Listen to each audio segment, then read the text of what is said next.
Hey everybody, how you doing? Thanks for stopping by.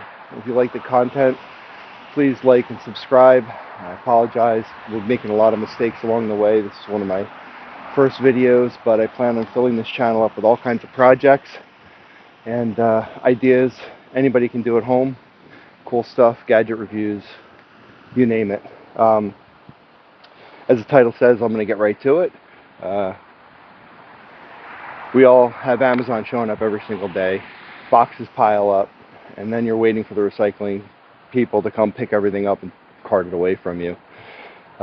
Being that I have fire pits and I have a solo stove, I thought, hey, what a good idea to create cardboard bricks out of our used cardboard instead of waiting for the recycling to come.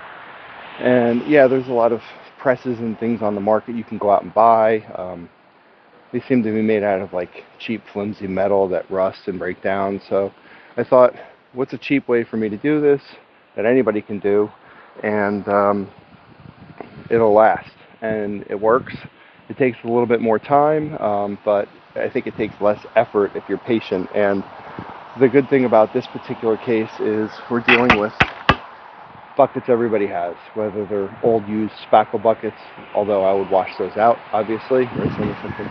But you know, Harbor Freight even very often has tent sales where they're giving these things away. So I happen to have 2 of these buckets from, you can tell where they're from, but they're cheap enough to buy, $4 or $5 if you don't have any. But I would say wait, Harbor Freight does do free giveaways, and you're going to need 2 buckets and a lid for this project. And if you find that you're dealing with a lot of cardboard, just buy more, do the same thing, repeat this process, and you can have several of these stacked up along the way. In this system, you can probably get rid of about 8 or so boxes. I have a small pile here. I'm going to go through everything, and you'll see exactly sort of what the deal is. So to start, we're taking 1 bucket, normal. I filled it up with water to under the lip here with a lid. And the second bucket, I'll bring this over to the camera. I just took a 1/2-inch drill bit, drilled a whole bunch of holes around the bottom, drilled a whole bunch of holes around the sides, and I stopped about 40% of the way. Let me see if I can find a clear spot here. About 40% of the way up the bucket. It's helpful because this bucket's going to go inside of that bucket, and when you pull it out, you don't want water running all over the place if you're on patio or whatever. And we're going to be soaking the cardboard for a couple of days in here, and if you have a nice clean patio, you don't want the liquid water soaked from cardboard and dyes and stuff going to spilling out onto the floor or whatever. So I'll get right into it. Obviously I can't tilt this bucket over because it's filled with water, but it's filled with water right to this level right here. So carefully, we're just going to take our bucket,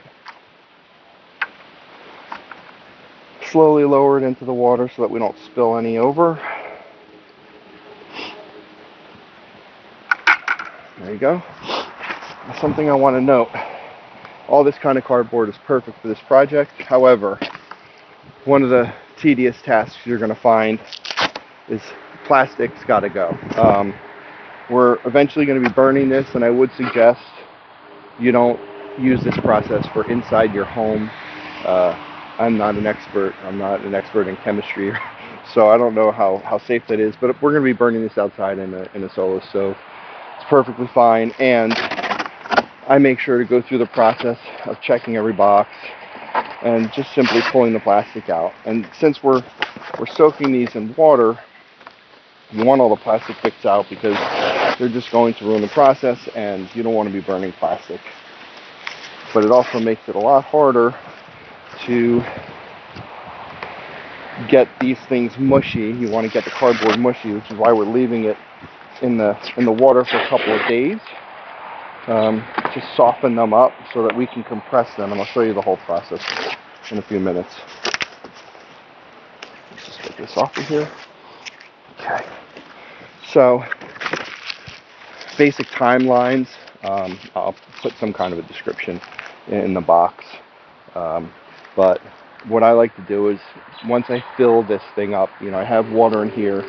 I use a long paint stick, paint stirring stick, and I'll just kind of stab everything down. I make pieces into about a 4x4 square, 3x3 square. I will say the smaller that you make the parts, the better it will break down, and the more compressed the brick you will end up with. But I have an example here. I'll show you guys.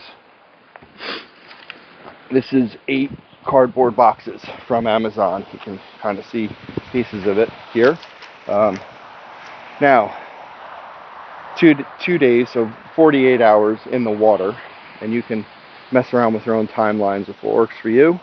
I will say if you get boxes that have lamination on them, similar to this, where you have pieces like that, they will take longer to break down. It still does work, but it will take longer to break down. So just bear that in mind. But as you can see, I have myself a nice brick, and it's not pretty like sawdust or any of these other things, but it's a free fire source. And I will, at the end of this video, I'll set the solo stove up and I'll light this on fire so we can see how it works. But here's my solo stove, and this is it's not the Rancher, it's I forget what size this is. It's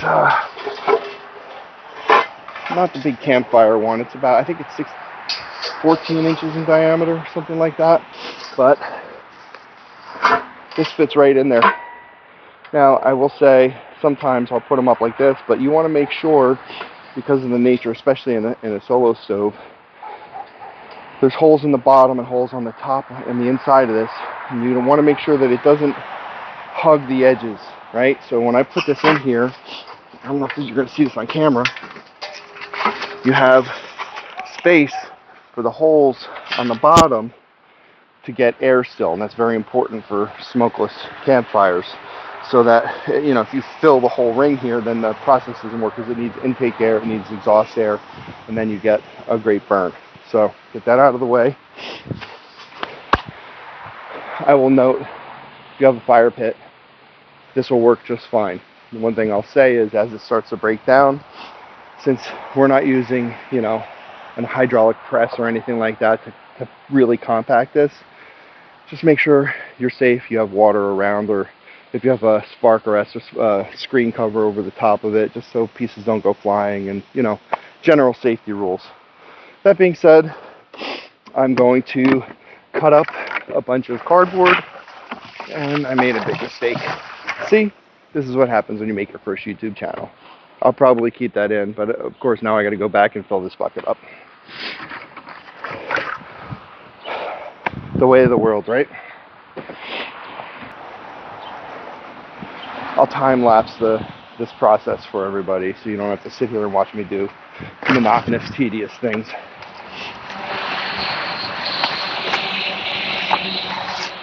Now, you want to do it manually, just tear, that's fine. But sometimes it's just easier when you have a nice sharp knife. Cut along the line so you have some score lines.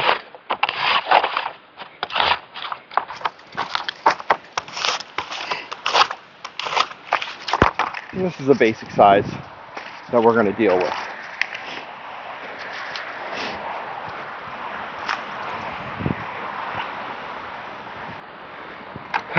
Okay, I'm back with more water. Listen guys, I'm an idiot. Mistakes are going to be made. You can laugh. Feel free to post in the comments. But this is a real life channel, so nobody's perfect, right? We all make mistakes.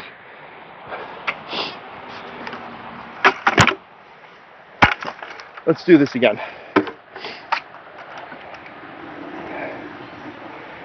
Five.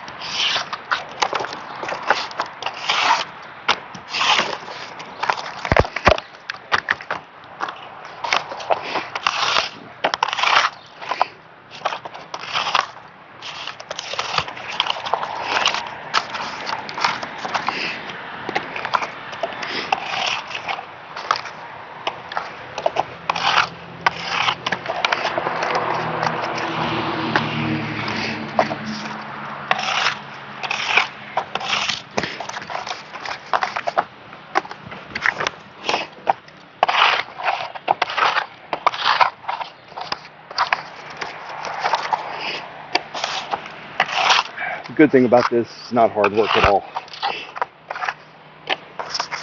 I'm sweating because it's like 80% humidity here in New Jersey today and 80 degrees. So I'm trying to do this in the shade, but it's a warm one and it's certainly humid out.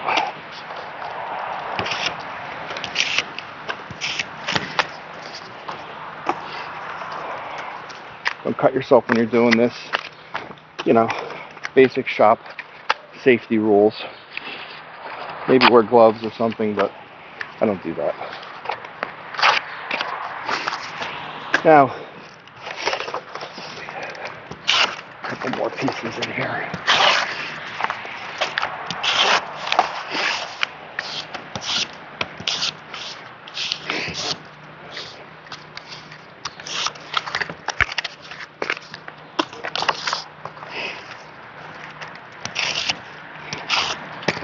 The great thing about adding water to all this, you can see a pile basically up to about here in the bucket with the stuff. Take my stick, push it down. As soon as this starts getting wet, it really compacts, really compresses in there. We'll be able to get this whole pile into this bucket here. Back to it, I'll speed it back up again.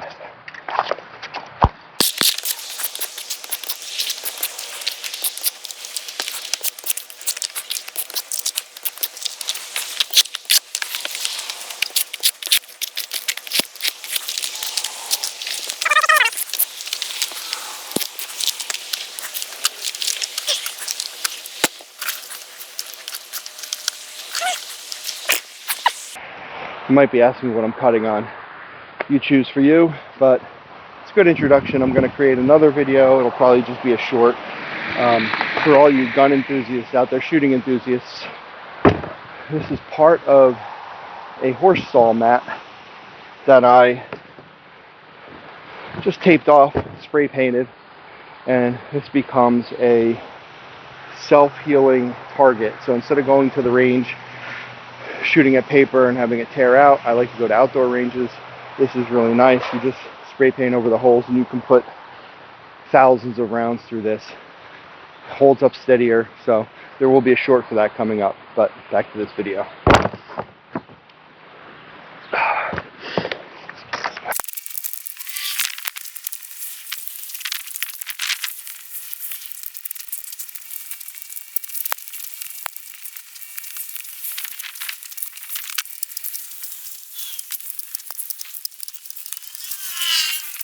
This is a bit of a time-consuming project.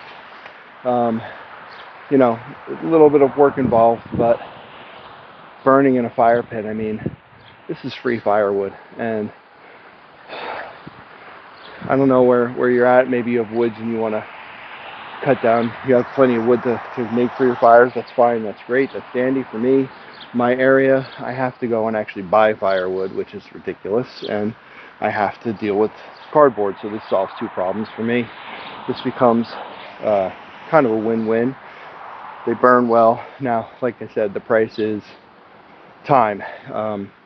It will take several days of soaking, and once you start compressing and you get the bricks out, it takes several weeks. You want to have an area. I have some pallets set up in a dry area, and I stack these like pancakes, and then I'll put a layer with a pallet. You can just kind of stack them up on top of each other, but keep them someplace dry, and depending on how many boxes you have, but keep them dry. And usually it takes about 2 to 3 weeks for the pancake to dry out to a point where it will burn. But I will also say, don't try to burn them until they're fully dried. You'd be surprised when they're compressed like this.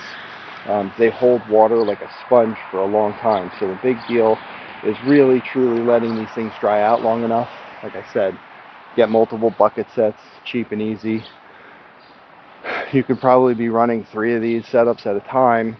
You would get rid of a ton of cardboard that way. You probably never have to recycle it. And if you're like me and you like to be outside and have burn and fire pit, these things are great. It's free firewood. They burn nicely. and it solves the problem. So obviously this is not going to be ready for a while, but I'll kind of show you the process of what I do. This is the simple low frills way. So assuming this has been sitting here for a couple of days and it's ready to go, I'm slowly going to just pull the bucket out, let the water drain back in. I would say you could reuse the water in here to be conservative, but after a while it will smell, so keep that in mind. And once the water's drained out, we're going to put this bucket down, throw our lid on here, and we're going to create our high-tech pressure mechanism. We're going to take our 45-pound bucket and we'll sit on it. You want to rock back and forth, that's fine. You'll notice as you look down, and I don't know if the camera can get this, but as I rock, you'll see water. I don't know if you can see this, hopefully you can. Back up a little bit. As I rock forward, you can see I'm squishing water out. After I've done that, sit here for a couple of minutes. I'm sitting. This isn't hard work. I will then take the bucket, flip it upside down, hit it on the ground, and the pancake falls down. You can literally just pick it up, throw it in your stack, and you're good to go. Alright, I will cut, and I'm going to clear this area out. I'll get a chair, and or I'll just get my fire ready, and I'll light this thing up and show you what it looks like. Alright, so for the sake of YouTube, I am going to speed this up a little bit. I put a little fire starter in here just to make things easier. You do what you do. So let's have a look.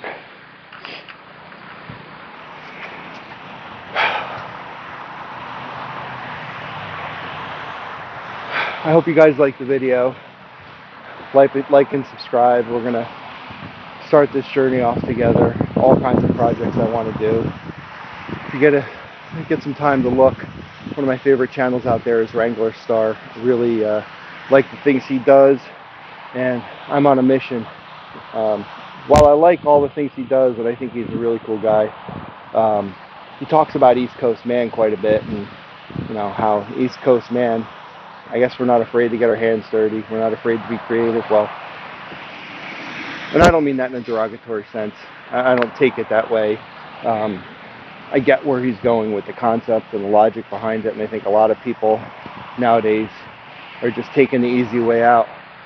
They're letting everybody do things for them, and really more the concept is we should be doing things for ourselves and relying upon ourselves, teaching our communities. So I don't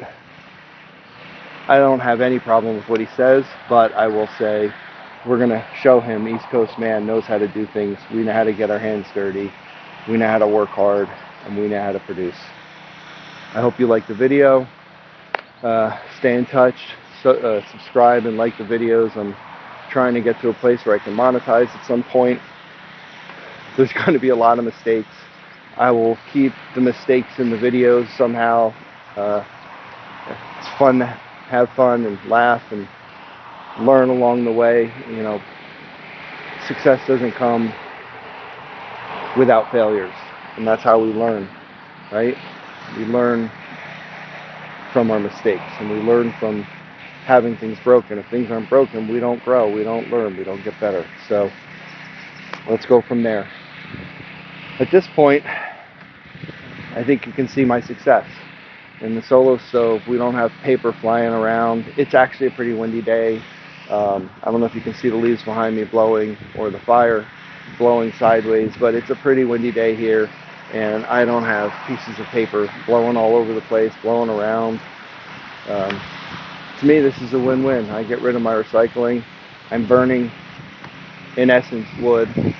Try to do your best to remove things that have paint on them, remove the plastics, remove anything that's, not great, and you'll have a good time with this. I hope you enjoyed. See you on the next video.